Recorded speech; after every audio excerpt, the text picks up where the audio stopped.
nggak boleh kebanyakan pakai MSG. Hah? Kenapa? Nanti kita bisa kena kanker. Emang kamu mau kena kanker? Nah, teman-teman pernah nggak sih mendengar ungkapan kayak gitu di lingkungan sekitar kita? Kenapa ya kita nggak boleh makan MSG? Apa benar MSG itu berbahaya untuk kehidupan kita? Nah, di sini aku, Anissa Cairani dari kelas 12 Naman 2 Pekanbaru bakal ngasih tahu kalian sebenarnya dari mana sih asal mula MSG itu disebut berbahaya dan apakah benar MSG itu berbahaya. Ayo cek di sini. Kalimat-kalimat yang aku sebutkan di atas sebenarnya dilatar belakangi oleh seorang pria yang bernama Dr. Homan Kwok yang merasa sakit setelah beliau makan di sebuah restoran Cina pada tahun 1968. Beliau pun menuliskan rasa sakit yang ia alami ke dalam sebuah jurnal medis yang cukup bergengsi, dan secara tersirat beliau mengatakan bahwa rasa sakit yang ia alami diakibatkan oleh adanya monosodium glutamat atau MSG pada sebuah makanan. Sebenarnya, apa yang beliau rasakan itu cuma firasatnya saja. Tetapi sayangnya, tulisan beliau berhasil mengubah pandangan dunia mengenai MSG. Hal ini menimbulkan kepanikan, bias sains, stereotip buruk, hingga pemberitaan yang sensasional untuk 40 tahun ke depan. Sebenarnya, apakah benar MSG itu berbahaya untuk tubuh? Kenapa ya kok bisa berbahaya?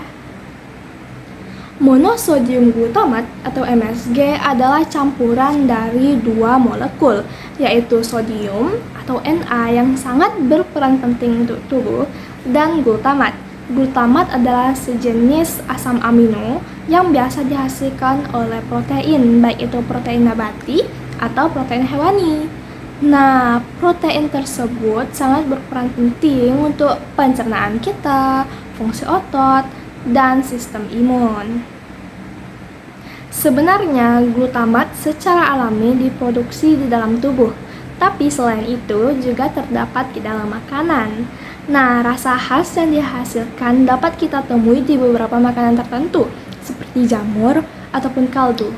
Nah, rasa khas tersebutlah yang hingga saat ini kita sebut sebagai rasa gurih.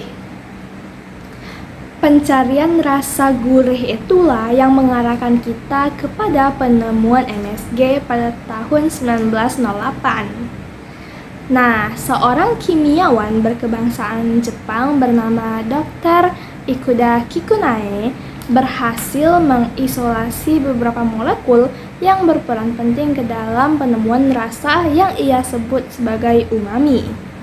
Umami itu sendiri berarti rasa gurih yang enak. Hingga sekarang, rasa umami ditetapkan sebagai 5 rasa primer yang biasa kita kenal di dalam dunia pangan. Nah, 5 rasa tersebut adalah manis, asin, asam, pahit, dan umami itu sendiri. Tiap rasa tersebut menghasilkan molekul yang berbeda, sehingga tidak bisa ditiru dengan hanya mencampurkan 2 rasa lainnya. Rasa umami sendiri muncul ketika kita memasak atau memfermentasi makanan tertentu, memecah proteinnya sehingga bisa dihasilkan asam amino seperti glutamat. Namun, Dr. Kikunae menemukan jalan pintas untuk mendapatkan si umami tadi. Beliau mencoba mengisolasi glutamat dalam jumlah besar dari semangkok kuah mie.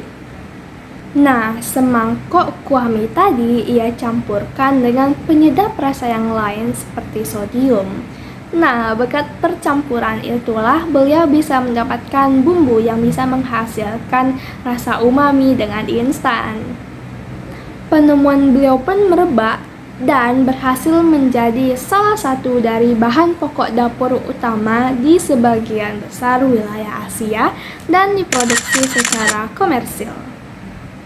Kembali ke permasalahan awal.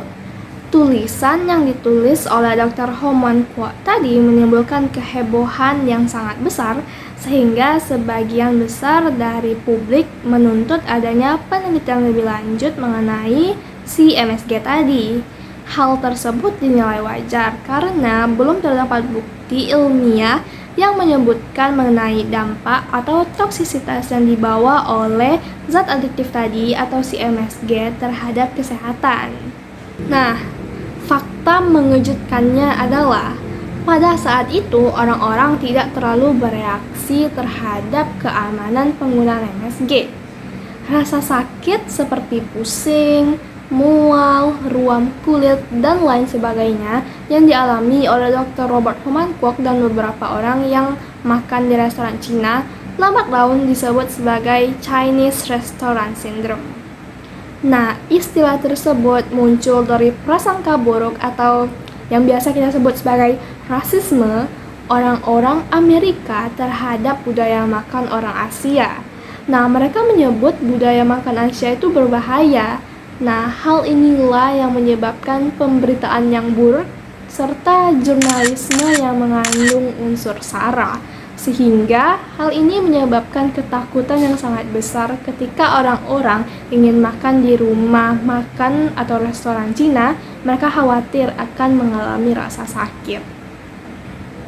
Selanjutnya, penelitian pun dilakukan.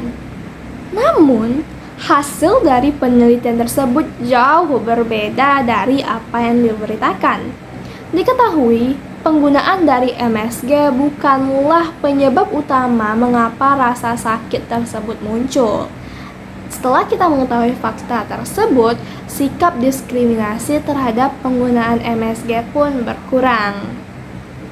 Faktanya lagi, beberapa sumber mengatakan bahwa penggunaan MSG cenderung lebih baik daripada penggunaan garam. Hal ini dilihat dari indeks kandungan natrium yang terdapat pada keduanya. Kandungan natrium yang terdapat pada garam 3 kali lebih besar daripada yang terdapat pada MSG. Wah, kenapa tuh? Nah, sebagaimana yang kita ketahui, natrium sendiri merupakan salah satu zat yang berbahaya apabila ia terdapat dalam tubuh dalam jumlah besar. Nah, hal ini bisa mengakibatkan adanya obesitas, naiknya tekanan darah, kanker lambung, dan lain sebagainya. Teman-teman, kesimpulannya adalah MSG adalah salah satu penghasil rasa umami dan ia sendiri adalah molekul atau zat yang alami karena MSG itu sendiri bisa dihasilkan dari proses pembuatan makanan atau zat alami lainnya seperti tebu, singkong, kentang, dan lain sebagainya. Jadi, penggunaan MSG dalam jumlah yang wajar tidak akan menimbulkan dampak yang buruk bagi tubuh. Nah, teman-teman, sudah tahu kan fakta yang sebenarnya mengapa MSG disebut berbahaya bagi tubuh? Dan sudah tahu kan sebenarnya apa sih rahasia dari pembuatan MSG dan dampaknya bagi tubuh? Semoga apa yang aku sampaikan kali ini bisa bermanfaat untuk kita semua dan sampai jumpa.